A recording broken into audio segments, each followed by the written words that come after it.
Good morning, Run Talks, Jay here. Just left the back of my run, but I had to go to the shop to get some essentials. First world problems, right? Get some milk, because tea is a big deal here in the UK. You must have milk for tea. So today I want to talk to you about where do you lack integrity? Where do you break your word? And then when you do break your word, you feel like a naughty little boy or a naughty little girl, or you experience some element or some component of shame, because that's what it is. When we've been bad, if you think about it growing up, when you've been bad, or you've done something wrong, or you're broken, then we quite often experience a lot of shame. This is the same reason so many men who come to me often have shame. Massive amounts of shame that are buried deep inside. I remember working with one particular client who actually never realized that the reason that he wasn't moving forward in his business, or one of the many reasons he wasn't really doing the thing that he really wanted to be doing in business, is because he got caught by his dad masturbating when he was 9 years old. Funny that, isn't it? But the past is the past. There was another component where his business partner had stolen from him. That didn't help either, but shame was a massive contributor. I want to talk to you about word. There's a great book called The 4 Agreements, which really breaks down 4 principles, if you like, to creating an extraordinary life. That's essentially what it's doing. And in the book, the first rule of the 4 agreements, I'm only going to give you one, so you feel incomplete, and then you're going to want to read it, because now you're curious. The first one is be impeccable with your word. Be impeccable with your word. One thing I've really realized is that talk is cheap. There's plenty of people that say they're going to do stuff. They say that they are people of integrity. They say that they're going to do the things when they say they're actually going to do them. And they just don't do it. They hope to fizzle into the background and hope that nobody notices. And some people tell me they're full of integrity, they're people of their word, yes, I'm a person of my word, but then they rock up 5 minutes late to an appointment that they've agreed to. I run coaching calls, I run group coaching calls, and people are rocking up left, right and centre. Hey Tim, good to see you back, mate. Good morning. But I'm somebody of integrity, I keep my word. Now I want you to just think about people in your life. Think about times where people have said they're going to do things for you and they haven't done it. Where people have let you down. How does it make you feel? I'd love to hear in the comments if you're willing to share. How does it make you feel when people actually let you down, when people disappoint you, when people give you a word, when they make you a promise, when they say they're going to do something and they don't do it? Now, kids are a great example of taking things very literal, and there's a lot we can learn from kids.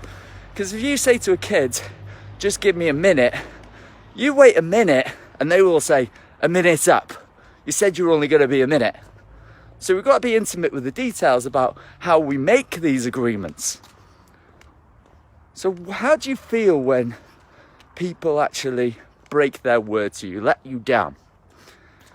Well, I'm going to take a guess here, and chances are you feel a bit peed off, you feel a bit frustrated, sometimes you feel sad, you feel disappointed. And what happens in any kind of relationship, I don't care whether you're talking about in business, whether you're talking about your intimate and loving relationship, your relationship with your kids, your relationship with your friends, inevitably, when you don't keep your word, you actually break trust. You stop trusting the person. You stop feeling like you can rely on those people. And instead of relying on those people, and this is what I see in a lot of business owners in particular, when they can't trust people, they say things like, I'll do it myself. And then they create a belief around if somebody's got to do it, it's got to be me, or only I can trust myself to get the job done as well as I want it to be done. And so they find themselves staying small. They find themselves never hiring people. And so then they find themselves having a glorified job instead of actually having a business that's generating them an income, and they're not constantly exchanging time for money. Ring a bell with anyone? It's a common one I see all the time. So when people don't honour their word, they lose trust. So where's this coming from? So yesterday I made a commitment to my team. I created some high-level accountability where if I didn't reach out to 20 new speakers for a new virtual summit I'm creating on peak performance, then I got them to ring me. I committed to reach out to 20 speakers by a certain time. That was just before I go to bed, was actually the time. It wasn't very specific, I'll be honest. And if I didn't do it, then they'd ring me, keep ringing me until I answered, until I've got it done. My arm is killing. Milk is so heavy. Do some weights with this bad boy. And last night, I was really going through some. I had some calls earlier in the evening, and then I had some other stuff come up, and I've got to be honest, I was like, oh, shall I just break my word? So just let it go? Shall I just tell my team that I'll recommit tomorrow? But we know that when we break our word with ourselves, when we break our word with other people, we lose trust. We lose trust in ourselves. And self-worth, do you think it goes up or down when we break our word with ourselves? Down. Self-worth goes down. So we stop trusting ourselves. We stop trusting ourselves that we'll actually do what we say we're going to do. And I committed. And I was committed, and it was hard, and it was uncomfortable, and I didn't want to do it, and I wanted to throw a fit. But I got it done. I got it done. And I went to bed an hour and a half later than I normally would. And I didn't sleep very well last night, and today I'm knackered. Now, I'm not saying that to play a victim or to impress you. I want to show you what it means to keep your word. You will do anything to make it happen. You are committed to creating the result. You don't feel sorry for yourself. You don't wait for your feelings. You don't wait for them to go away. You react. You make things happen. You move mountains to make things happen when you give your word. And this is what it means to live a life where you are impeccable with your word, when you follow through. Think about your life. How many open loops are there around times where you've said you're going to do something and not done it? I'm sure there's plenty. Now I want you to consider this. You will never be in integrity. You will never be in integrity. There will always be times, because it's happening all of the time, there will always be times where you break your word. There'll be breakdowns. It will happen. Because you're constantly, what the hell is this? You're constantly fighting against your past programming, your past beliefs. Life gets busy, people distract you, we live in a world full of distractions. You get super busy in your business, and there will be breakdowns.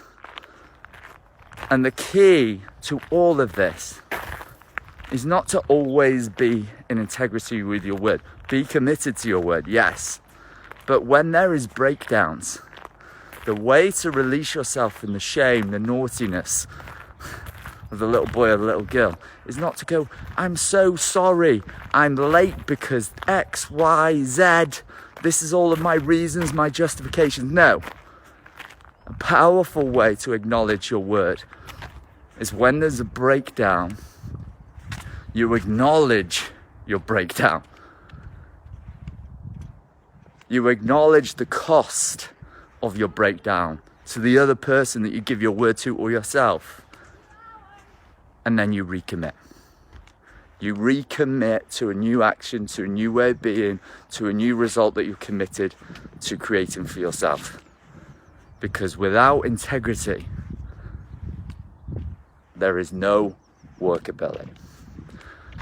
So until Monday, I hope you all have a fabulous weekend. It's my birthday on Sunday, so I'm expecting lots of birthday wishes on my Facebook wall. If you want to send me a gift, there is still time, you know, special delivery. I can give you my address. DM me and that can be arranged.